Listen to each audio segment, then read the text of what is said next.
Les decía que estábamos viendo el régimen de degeneración fuerte en fermiones y vamos a tratar entonces ahorita de buscar algunas expresiones que sean de fácil manejo para poder hacer cálculos de las propiedades termodinámicas del gas. Nosotros sabemos, vamos a partir del hecho de que el número promedio de partículas es la sumatoria sobre I del promedio de los, o sea, de los promedios en cada uno de los números de ocupación de cada uno de los estados. La energía total es interna, U, termodinámica es la suma sobre I del número promedio de los números de ocupación por la energía de cada estado.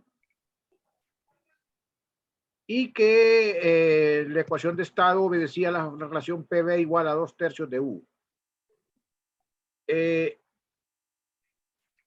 Vamos a emplear si empleamos las propiedades de la hipótesis del espectro denso, podemos escribir entonces en términos de una función WE que da el número de estados por unidad, por energía. Podemos encontrar entonces el número medio de partículas, introduciendo aquí la cantidad NI barra por WE en la integral. Y entonces eso nos daría el número medio de partículas. Esto sería el número medio de partículas por estado. Si quisiéramos la energía interna, entonces sería el número medio de partículas por E, en el estado I por E. Acuérdense que ahora ya no pongo yo aquí el estado discreto, sino que lo pongo continuo porque estoy pasando a integrales. En forma general, nosotros podemos hablar de cualquier propiedad termodinámica, I barra, y entonces vamos a escribir que ella la podemos escribir como NI barra por F de E barra por D de E, donde esa F de E barra va a ser entonces, si es U, va a ser entonces 2pi G por B 2m sobre H cuadrado a la 3 medios por la energía a la 3 medios para la energía U. Y lo mismo, solo que E a la 1 medio para el número N barra de partículas.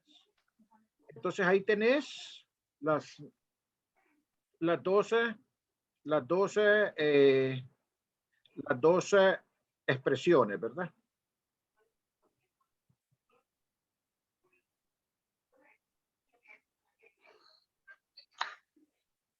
Entonces el objetivo de esto es buscar una expresión compacta. Entonces nosotros vamos a hacer lo siguiente, vamos a integrar por partes la forma general de I. Recordamos que I es N barra por F de E de DE. Entonces, si lo integramos por partes, vamos a llamarle U a N barra de E y B' a F de E. Por lo tanto, DU es D de N barra de E en DE por DE.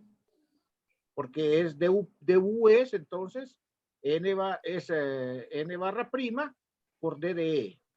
Y si B' es F de E, entonces B es la integral de 0 a E, o sea, la antiderivada de F de E, D de E. Entonces, si aplicamos la integración por partes, entonces esa integración por partes va a ser U por B, o sea, N barra por B de E, donde B es la integral, valuada entre 0 e infinito, menos el integral de 0 a infinito de B de U, o sea, B de E por D de N barra de E en D de E por D de E. Esta es la expresión que nos daría la integración por partes.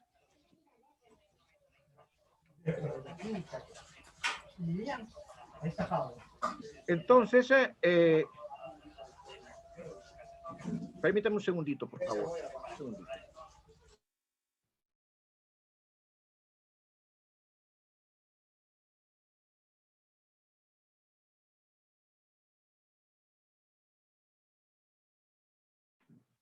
Bien, entonces veamos algunas características aquí que nos van a hacer simplificar esa expresión. sabemos que B de E es la integral de 0 hasta E de F de E de E.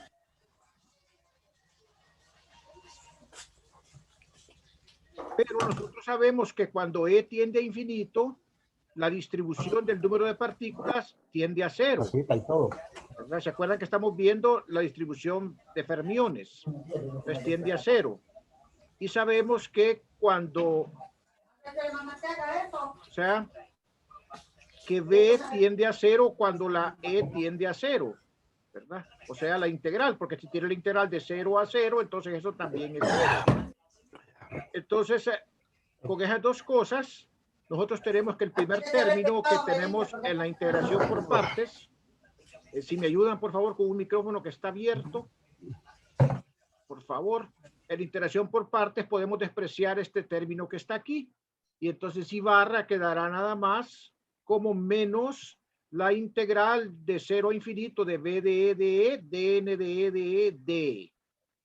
¿Okay? O sea, que solamente queda el segundo término de la expresión, de la integración por partes para encontrar I barra. O sea, solamente queda este término que está acá, el segundo. Así, de esa manera, podemos escribir entonces la integral nosotros de la forma I igual menos la integral de 0 a infinito de B de E por D de N E de E en D de E.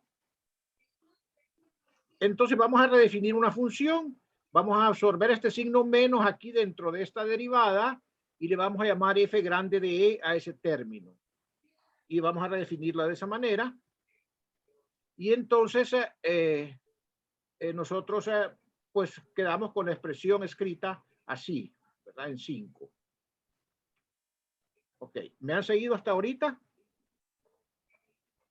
¿Me han seguido hasta ahorita? Sí, profesor. Bien, entonces vamos a continuar. La derivada, acuérdense que estamos estudiando la estadística Fermi-Dirac, o sea, estamos para fermiones. Acuérdense que la derivada en el caso Fermi-Dirac solamente es relevante en la región de transición, o sea, en la región donde la energía es aproximadamente la energía de Fermi, o sea, el potencial químico. ¿Se acuerdan que la curva aquí, voy a ponerle aquí con el lápiz para que recuerden?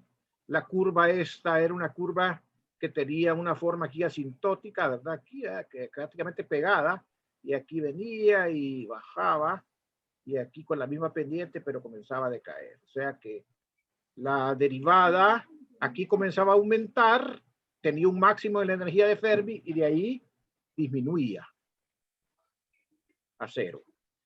Entonces la derivada, acuérdense que es la pendiente de esta gráfica, porque esta gráfica es la de n de E promedio, o sea, n de barra. Entonces la derivada es la pendiente. Entonces la derivada tiene esta forma, más o menos. Comienza a aumentar acá, llega a un máximo en la energía de Fermi y de ahí comienza a disminuir y llega a 0. O sea que solamente es relevante en la región cercana a la energía de Fermi. De ahí la derivada no va a ser relevante. O sea que las contribuciones a la integral van a ser relevantes solamente alrededor de la energía de Fermi, ¿verdad? Fuera de ahí ya no van a ser relevantes las contribuciones. Entonces, para el cálculo de las propiedades termodinámicas, o sea, y la energía y del número de partículas, podemos hacer un desarrollo en serie de Taylor alrededor de la energía de Fermi. Cuando hablo de energía de Fermi, hablo del potencial químico, porque es el valor característico de E, o sea, el potencial químico. Entonces vamos a tomar el desarrollo en serie de Taylor. Entonces B de E va a ser, o sea, de la energía alrededor de la energía de Fermi, o sea, alrededor del potencial químico.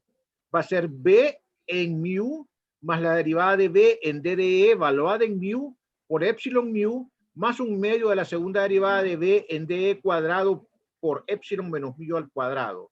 La serie de Taylor entonces, ¿verdad? Para expresar B de E.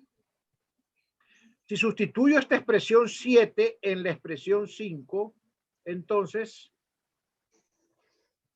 sustituimos la expresión 7 en la expresión 5 acá, ¿verdad? Entonces, ¿qué vamos a tener?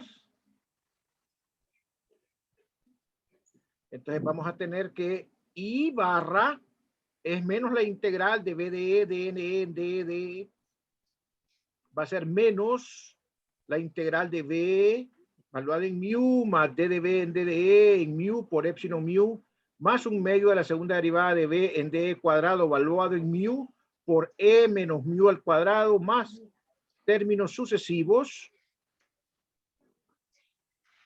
¿verdad? De N en DDE por DDE. O sea, hice el desarrollo de la BDE.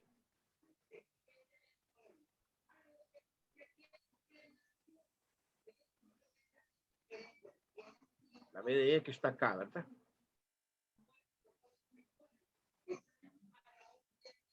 Ok, entonces,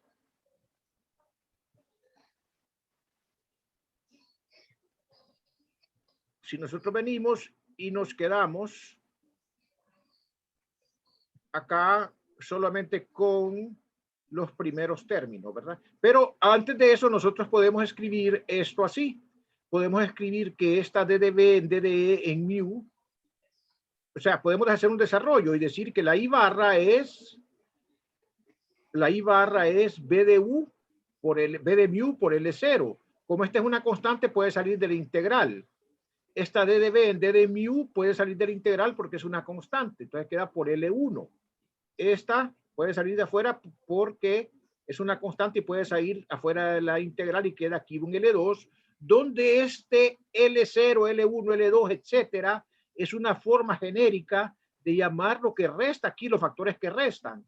En el primer caso, pues sería L1 sería epsilon menos mu DNE en DDE por DDE.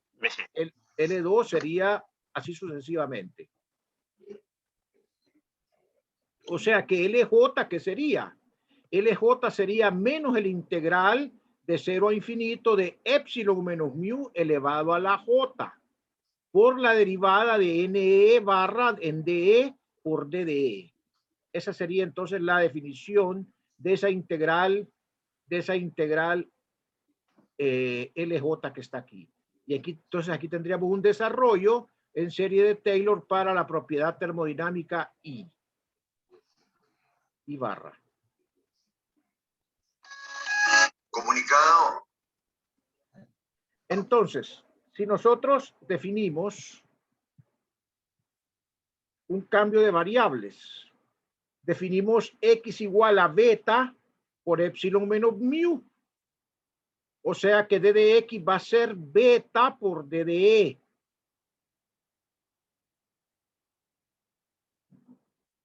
Y tomando la expresión de nk barra, que era 1 entre beta por epsilon menos epsilon k menos mu más 1, ya en variable continua, dn en de sería entonces menos 1 por e a la beta epsilon menos mu por entre e a la beta epsilon menos mu más 1 al cuadrado por beta. O sea, la derivada de n con respecto a e. De n barra sería aquí, ¿verdad? De n barra respecto a e. Entonces, entonces quiere decir que en el término de x, dn barra en de sería e a la x beta entre e a la x más 1 elevado al cuadrado. Entonces eso hay que llevarlo a la integral. Pero vamos a tomar en cuenta la aproximación asintótica. Fíjense bien. Ya voy a explicar esto que está acá. LJ, ¿qué sería? LJ sería entonces la integral, menos la integral de 0 a infinito de epsilon menos mu a la j por esto, ¿verdad? Si hacemos el cambio de variables, entonces esa LJ, ¿qué va a ser? Esa LJ va a ser la integral de menos beta mu hasta infinito, x a la j entre beta a la j, e a la x sobre e a la x más 1 al cuadrado de dx, haciendo el cambio de variables. ¿Por qué? Porque, bueno, cuando el signo menos eliminó el signo menos que traía la definición de LJ. Este que está acá ya no va el signo menos. Entonces, en el cambio de variables, cuando E va a 0, X va a menos beta por la energía de Fermi. Y cuando E va a infinito, X va a infinito. Entonces, esos serían los límites del integral.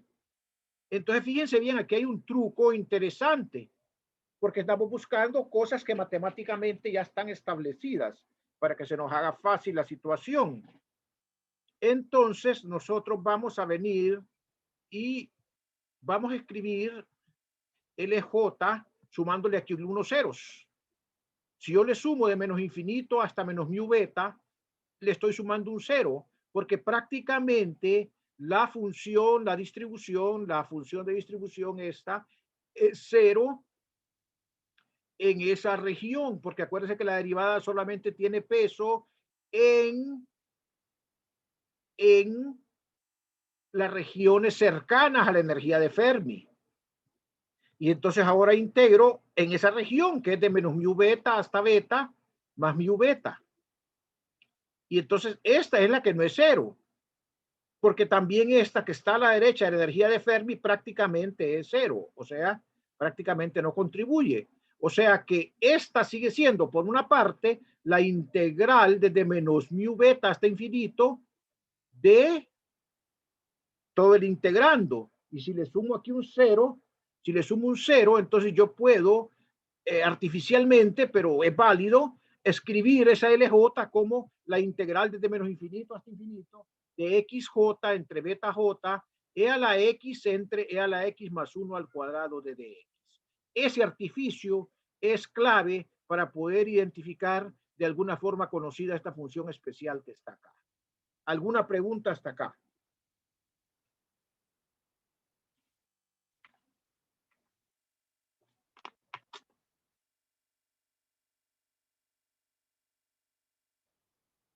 Este es un artificio realmente. Sí, dígame. Todo bien hasta ahora, le digo. Ok, aquí si realmente estoy completando con ceros, miren, para buscar una expresión que esté tabulada, porque esta expresión yo la puedo calcular con funciones especiales, ¿verdad? Ese es el punto. Se parecen a aquellas que hicieron en la tarea, ¿se recuerdan? Que yo me anticipé un poquito con eso, que Jorge me ayudó a encontrarlas con Wolfram. Y en efecto con Wolfram es más fácil calcularlas. Se puede probar que LJ es igual a 0 si J es impar y es distinto de 0 si J es par. Eso es bien facilito. Ustedes solo tienen que hacer lo siguiente. Ustedes solamente tienen que agarrar como esta función que está acá, X a la J dicta una paridad. Claramente, si J es impar, esta función X a la J es un polinomio, es un monomio. Entonces, X a la J es impar si J es impar y es par si J es par. Entonces, la paridad la va a determinar esta función. Resulta que globalmente toda esta función que estoy poniendo acá en esta ameba, toda esta función que estoy envolviendo acá, toda esa función resulta que tiene paridad par. Si ustedes sustituyen X por menos X, este resultado no se altera. Por lo tanto, la paridad del integrando lo va a determinar únicamente la función X a la J, o sea, el signo de J, en pocas palabras. Lo pueden probar bien facilito en 3 renglones. Entonces, solamente queda por calcular L0, L2, L4, L6, etcétera. Resulta que, aquí me equivoqué porque esto debe ser L2. Y ahí sí se lo pueden encomendar que lo hagan, ¿verdad? L0 es 1 y L2 es pi cuadrado sobre 3 beta cuadrado. Entonces, quiere decir que I barra pues va a ser B de mu más un medio de la segunda derivada de B en D cuadrado, pi cuadrado entre 3 beta cuadrado, pues hay más términos, ¿verdad? Si quiero tomarlas. Aquí estamos tomando una aproximación. Sustituyendo los valores de la L, entonces ustedes pueden tomar más valores y tener pues una mejor aproximación para la función para la función I barra. Entonces concluimos, ¿verdad? Que en el régimen de degeneración fuerte, si sustituimos entonces, yo no lo voy a hacer aquí, pero yo quiero pedirles que ustedes lo hagan, ¿verdad? Que ustedes lo hagan para estas cantidades, porque ya no tenemos mucho tiempo y entonces solamente son cálculos, es muy sencillo probarlo ya con lo que hemos hecho, que U, que sería lo que correspondería a introducir el correspondiente valor aquí en I barra, la I que le corresponde a U, entonces sería ese desarrollo que tenemos ahí en la expresión 10, ¿verdad? Eso sería U barra y N barra sería ese desarrollo. Yo les voy a pedir que por favor ustedes hagan estos dos desarrollos a partir aquí entonces de esta expresión que está aquí, ¿verdad? Utilizando ya, no hay necesidad, ¿verdad? Porque ya vamos a dar por dado que los valores de L0 y L2 son estos que están aquí.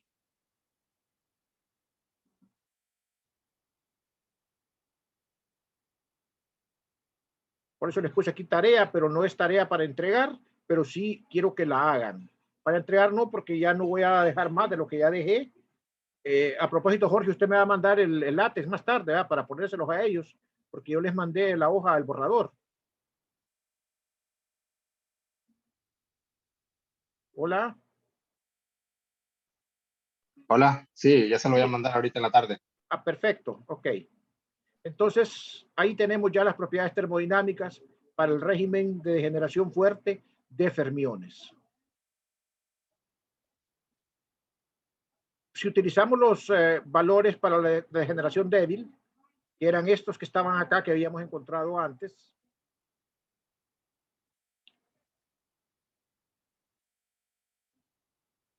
entonces nosotros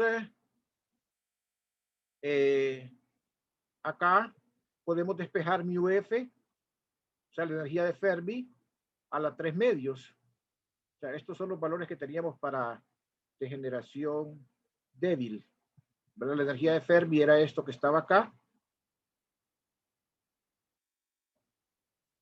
Y U era 3/5 de N0 por la energía de Fermi, donde N0 era el número de partículas promedio a temperatura cero. Entonces nosotros tenemos que aquí, si despejamos mu F a la 3 medios, nos quedaría esta expresión que está acá. Y si despejamos de acá, entonces B, nos va a quedar que el volumen B es esto que está aquí. Despejando el volumen B de esta expresión. Sustituyendo en U y poniendo N0 igual a 5/3 de la energía de la energía U sub 0 sobre la energía de Fermi, o sea, sustituyendo este valor aquí en U. Entonces podemos poner la energía a régimen de degeneración fuerte en términos de la energía de Fermi y de la energía U sub 0 correspondiente al régimen de degeneración débil. Similarmente, se puede probar que la ecuación 11, o sea, esta que está acá, que tiene el número de partículas, esta que está acá, si sustituimos nuevamente en términos de U0 y de la energía de Fermi, se puede probar entonces que esta expresión que está aquí es válida. Esta que está acá. Esta que está acá. Es muy fácil hacer eso. Es pura álgebra. No hay mayor complicación. Bien. Ahora aquí, ¿qué problema es el que tenemos? Aquí el problema que nosotros tenemos es que en esta expresión, esta es la expresión a degeneración fuerte, recuerden. Lo único que está dada la mu en términos de la mu de Fermi, pero no es a régimen débil, es a régimen fuerte, de generación fuerte, de fermiones. Entonces, nosotros estamos más interesados, lógicamente, en la función mu, en el potencial químico, y quisiéramos expresar el potencial químico como función de la energía de Fermi. estamos más interesados en eso, ¿verdad? En expresar el potencial químico como función de la energía de Fermi. Para hacer eso, nosotros vamos a recurrir a un método iterativo. Entonces, vamos a comenzar por despejar acá mu de esta ecuación 51 que tenemos acá, o sea, de la que obtuvimos, está, wow, 51 no es que la saqué de otras notas, es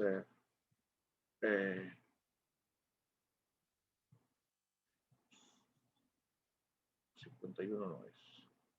Ya vamos a corregir.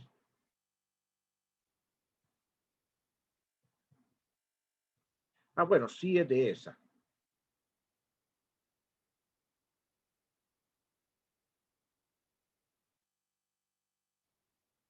Sí es de esta, de 13. Entonces lo que hago es que paso el... Vamos a ver qué fue lo que hice aquí. Permítame.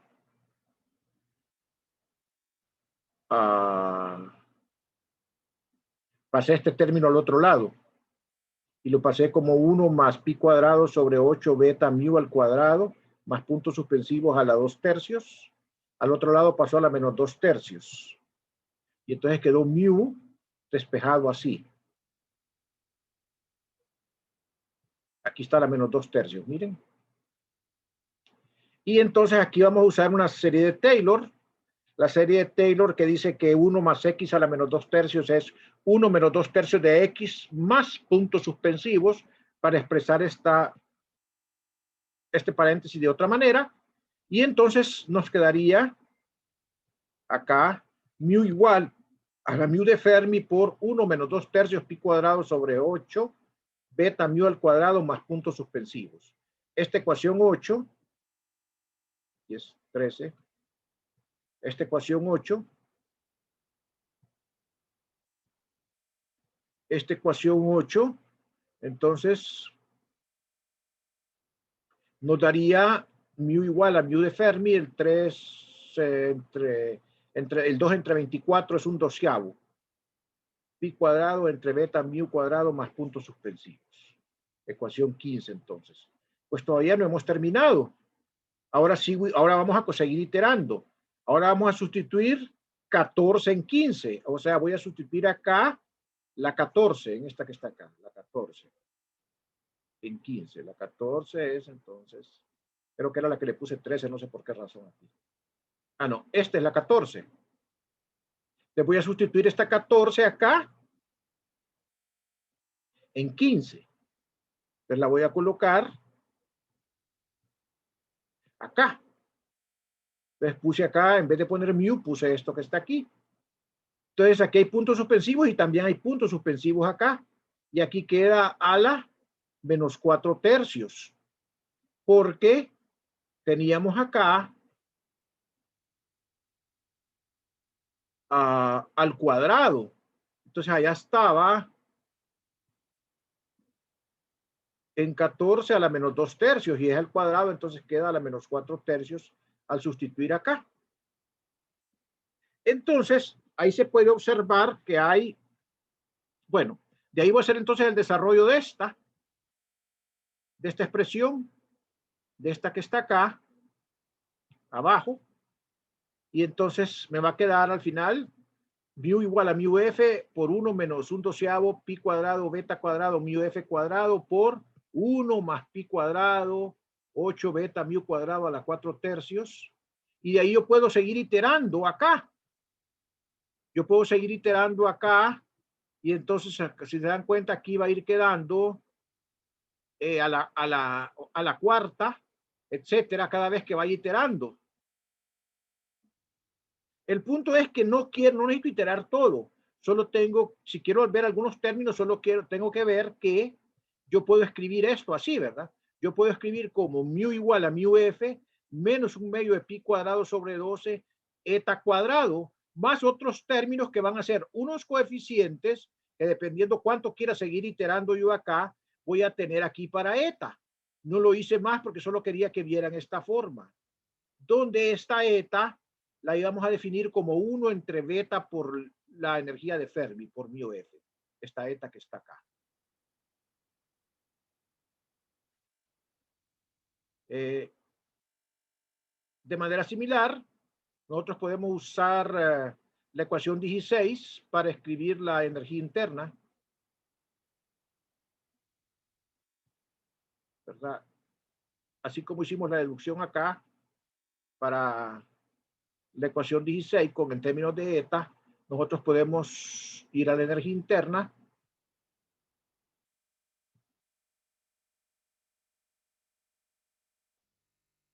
y aquí tenemos términos de 1 entre beta, 1 entre mu, miren. Entonces podemos escribir la energía interna en términos del parámetro eta de esta manera. ¿Ok? Y entonces ahorita voy a terminar. Inclusive podemos calcular el calor específico molar de un gas ideal para fermiones en regiones de degeneración fuerte. Y podemos probar que se puede escribir como pi cuadrado sobre 2R T entre la temperatura de Fermi. También tarea que hagan esto. Por favor, esas tres cosas que les dejé, háganlas por favor en su casa. Aquí le puedo dar el hint, es muy fácil. Ustedes recuerdan que el calor específico es menos la derivada parcial de U con respecto a T a B constante. Primera cosa. Segunda cosa, que la temperatura de Fermi se define como la energía de Fermi entre la constante de Boltzmann. O sea, es μ entre K. Y tercera cosa, que la constante de los gases, universal de los gases es R, la que estamos poniendo ahí, ¿verdad? Entonces nosotros tenemos acá, con eso ustedes es suficiente para que demuestren la expresión que tengo ahí. Entonces, ¿qué pasa con el calor específico molar a temperaturas finitas cercanas a 0K? Que no es 0K, porque 0K es el régimen débil, ¿verdad? Estamos en el régimen fuerte. Entonces, lo que tenemos es que el calor específico depende linealmente de la temperatura. Y entonces nos preguntamos, ¿qué pasa con el modelo de Dulong y Petit? Que consistía en suponer que el sólido eran moléculas que vibraban y en base a esas vibraciones calcular los calores específicos.